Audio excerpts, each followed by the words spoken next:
మనం గత ఎపిసోడ్‌లో చేసిన దానికి ఎంతోమంది కామెంట్స్ పెట్టారండి కిందన. మాకు కూడా కొన్ని పరిహారాలు కావాలి అని చెప్పేసి. సో, మీ అందరి పరిహారాలకి, దానికి సంబంధించిన నివృత్తులు చెప్పడానికి మనతో ఇక్కడ సిద్ధంగా ఉన్నారు. వాస్తు విద్వాన్ సాయిశ్రీ దంతూరి పండర్నాథ్ గారు. వారితో మాట్లాడి మరిన్ని వివరాలు తెలుసుకుందాం. నమస్తే గురూజీ. సాయిరామ్. గత ఎపిసోడ్‌లో మనం అమ్మాయిల కోసం ఒక పరిహారం చెప్పాం గురూజీ. సో, అది చూసి చాలామంది అడిగారు. మగపిల్లలకు కూడా ఇదే పరిహారం వర్తిస్తుందా అని చెప్పి. అసలేంటి గురూజీ, ఇద్దరికీ ఒకటే వర్తిస్తుందంటారా? లేకపోతే మగపిల్లలకి వేరేగా ఏమన్నా ఉందంటారా? పెళ్లి విషయంలో ఈ పరిహారం చెప్పినట్టు గుర్తు. ఇప్పుడు పెళ్ళిళ్ళు కావటం లేదని చాలామంది అమ్మాయిలు, వాళ్ళ తల్లిదండ్రులు వీళ్ళంతా కూడా ఎందుకు కావట్లేదు వాళ్ళకి ఒక అయోమయమైన పరిస్థితి. సంబంధాలు రావటము, సెట్ కాకపోవటము, తప్పిపోవటము, ఒకవేళ సంబంధం కుదిరినా కూడా మంచి ఫలితాలు లేకపోవటం. ఇది అయితే నేను ఈ పరిహారం ఏదైతే చెప్పానో ఇది అమ్మాయిలకి అబ్బాయిలకి కూడా వర్తిస్తుంది. అప్పుడే నేను చెప్పినట్టు గుర్తు, అబ్బాయి పెళ్ళి కాని వాళ్ళ కోసం అని చెప్పాము, కేవలం అమ్మాయిల కోసమనే కాదు. అయితే ఈ విషయం కొంచెం బ్రీఫ్గా మళ్ళీ చెప్తాను. ఏంటంటే ఒకవేళ పెళ్ళి కావాల్సిన అబ్బాయిలు కానీ అమ్మాయిలైనా సరే ఇంట్లో ఉండి వాళ్ళకి పెళ్ళిళ్ళు కాకపోవటానికి రీజన్ వీళ్ళకి ఎంతకీ అర్థం కాదు. రీజన్ ఏమన్నా ఉండొచ్చు, కానీ పెళ్ళిళ్ళు కుదరటం లేదు, అదొకటే కన్సర్న్. ఇప్పుడు అబ్బాయి బాగున్నాడా, అమ్మాయి బాగుందా లేదా, అందంగా ఉన్నారా లేదా, ఉద్యోగాలు ఉన్నాయా లేదా, ఇవన్నీ వేరే. ఇవన్నీ వివాహము వద్దు అని చెప్పటానికి కారణాల కింద పనికొస్తాయి వాళ్ళకి. కానీ వీళ్ళకి ఒక వివాహము జరగవలసి ఉండి, వివాహ యోగం ఉండి వివాహం జరగకపోవటం, వివాహ యోగం ఉన్నప్పుడు వివాహం తప్పకుండా జరగాలి, కానీ ఏవో అడ్డంకులు, ఏదో చిన్న చిన్న దోషాలు, వీటి వలన ఆ సమయం క్రమంగా అయిపోతుంది. అప్పుడు మళ్ళీ వివాహాలు కావటం కష్టమవుతుంది. సో మనకి యోగం ఎట్లా ఉన్నా సరే ఒక మంచి ఫలితం కోసం, వివాహ వ్యవస్థ కోసం మనం ఇంట్లో చేసుకోవాల్సిన చిన్న చిన్న పనులు ఉంటాయి, వాటిని చేసుకుంటే తప్పకుండా వివాహం జరుగుతుంది అని నేను చెప్పాను. ఏమిటి, ఇప్పుడు ఈరోజు పెళ్లి చూపులు ఉన్నాయనుకోండి, పెళ్లి చూపులు ఉన్న రోజున మీరు ఇంట్లో ఆగ్నేయంలో వంటగది ఉంటే మంచిదే. ఆగ్నేయంలో వంటగది లేకపోయినా బెడ్రూమ్ కానీ ఇంకా ఇట్లాంటివి ఉన్నాయి, ఇవన్నీ కూడా వాస్తు ప్రకారం కరెక్ట్ కాదు. కానీ నేను గమనించినంత వరకు ఇంటి లోపల కానీ ఫ్లాట్స్ లోపల కానీ వాస్తు విషయాలు ఎట్లా ఉన్నా ఆగ్నేయంలో వంటగది తప్పకుండా కడతారు. ఇది కొండ గుర్తు అన్నమాట.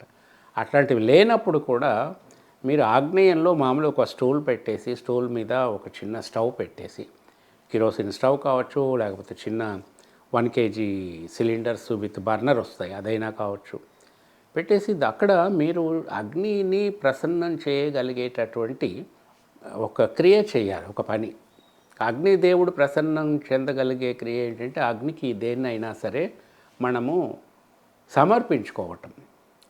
ఇప్పుడు చూడండి, హోమాలు చేసేటప్పుడు అప్పుడు కూడా అగ్నిలో సమిధలు ఇవన్నీ వేస్తూ స్వాహ అంటారు. స్వాహ అంటే ఏంటి? స్వాహ అనేది అగ్నిదేవుడి యొక్క భార్య పేరు, స్వాహాదేవి. అగ్నికి సమర్పణ చేస్తూ స్వాహ అంటారన్నమాట. అయితే అంత హోమాలు లాంటివి చేసినప్పుడు అట్లా చేస్తారు. కానీ ఇక్కడ అగ్నికి ప్రసన్నం చేయవలసింది ఏంటి? అగ్నికి ప్రీత్యర్థం ఒక అగ్నికి సంబంధించిన క్రియ చేయటం, ఒక పని చేయటం. అంటే అగ్ని ఎప్పుడు సంతోషిస్తాడు? ఆయనకి ఆహారం దొరికినప్పుడు ఆయన సంతోషిస్తాడు. అక్కడ ఆగ్నేయంలో మీరు వంట చేయటం వల్ల ఆగ్నేయంలో అగ్నిదేవుడి స్థానం కాబట్టి ఆయన ప్రసన్నత చెందుతాడు. అయితే ఏమిటి, ఒక చిన్న క్రియ, అంటే ఎంతోమంది ఎన్నో రకాల వంటలు అవి చేసుకుంటూ ఉంటారు.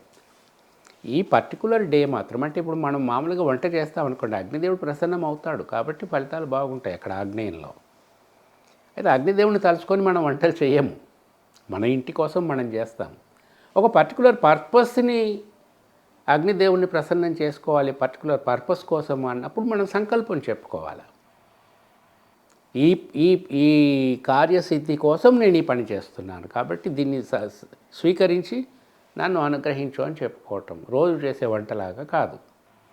అక్కడ ఏంటి, చాలా సులభంగా చేసే వంట ఏదంటే పాలు పొంగించటం. ఒక గిన్నెలో పాలు పోసి ఆ గిన్నెను స్టవ్ మీద పెట్టి అప్పుడు స్టవ్ వెలిగించాలి. మీకు ఆగ్నేయంలో వంటగది ఉంటే వంటగదిలో బర్నర్ మీద పెట్టి చక్కగా చేసుకోవచ్చు. ఆగ్నేయంలో వంటగది లేనప్పుడు అక్కడ ఒక స్టూల్ పెట్టి, స్టూల్ మీద ఒక చిన్న బర్నర్ పెట్టి ఆ బర్నర్ మీద ఈ వంట చేయొచ్చు. అది ఈ మామూలుగా ఈ ప్యాన్స్ పనికిరావు. అగ్ని ఉండాలి, అక్కడ మంట రావాలి, నిప్పు రావాలి. ఈ ప్యాన్స్ మీద ఉష్ణం వస్తుంది, నిప్పు రాదు. అట్లాంటివి కాదు, నిప్పు వచ్చేటట్టు పెట్టేసి ఆ పాల గిన్నెని స్టవ్ మీద పెట్టించి అప్పుడు స్టవ్ వెలిగించాలి. చాలామంది స్టవ్ వెలిగించి గిన్నె పెట్టి ఆ గిన్నెలో పాలు పోస్తుంటారు. అది కరెక్ట్ ప్రొసీజర్ కాదు. అగ్ని వెలగంగానే ఆహారం పైన రెడీగా ఉండాలి. అది అగ్నికి ఇవ్వటం అంటే. సో గిన్నెలో పాలు పోసి పాల గిన్నె స్టవ్ మీద పెట్టేసి అప్పుడు స్టవ్ వెలిగించాలి. ఆ పాలు 1-2 సార్లు చిన్నగా పొంగేటట్టుగా చూడాలి. మనం చూడాలి ఆ పొంగిపోవటం అన్నది. ఇది అగ్నిని ప్రసన్నత చేసుకోవటం.